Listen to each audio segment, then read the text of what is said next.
The wait is officially over. Samsung has locked in the unpacked date for the Galaxy S26 series.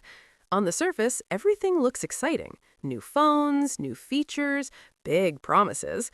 But once you look a little closer, some of the biggest launch perks are actually getting worse this year.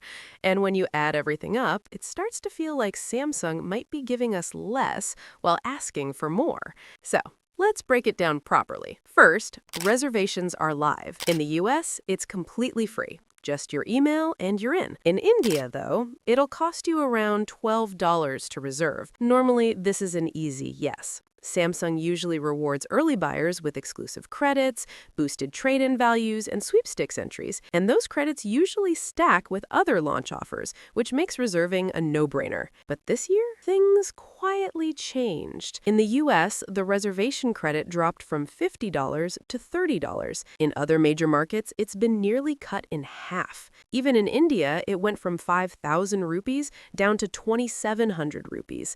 It's not a disaster, but it's a clear signal. Samsung is tightening the budget, and users are feeling it. My advice, still reserve. Just don't expect last year's generosity. Now, the main event. Samsung officially confirmed Unpacked is happening February 25th in San Francisco at 10 a.m. Pacific Time. And this location actually matters. Samsung is going all in on AI this year. They're calling it a new phase in the era of AI. That sounds like marketing, but this time it might actually be backed up by real hardware changes.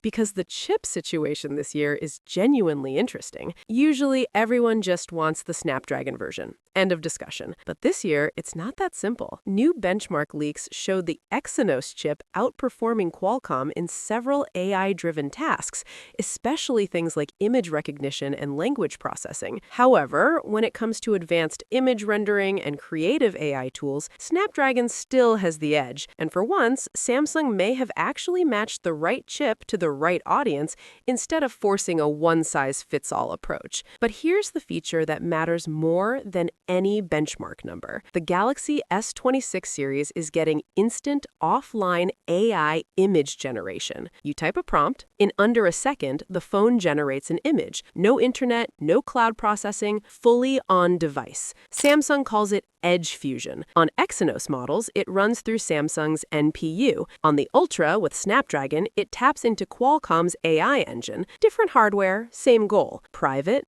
fast, offline creativity. That's the kind of AI upgrade that actually changes how you use your phone. Now let's talk about something you'll notice every single day. The display. For the first time, every S26 model, base, Plus, and Ultra, is getting anti-reflective displays with Gorilla Glass Armor 2. For the past 2 years, this was Ultra exclusive. Not anymore. That means better outdoor visibility across the entire lineup. Less glare, clearer content. It's a small change on paper, but in real life, it makes a huge difference. Now here comes the frustrating part. Qi 2 magnetic charging, still not built in. WPC certification confirms none of the S26 models include internal magnetic rings.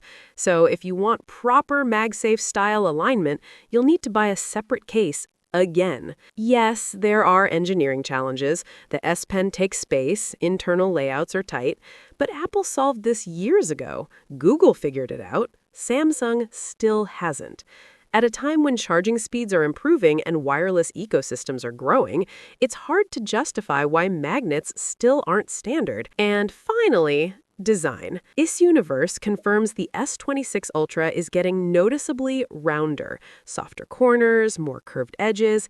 It's moving further away from that sharp, boxy, Note-inspired look. The S25 Ultra started the transition. The S26 takes it further.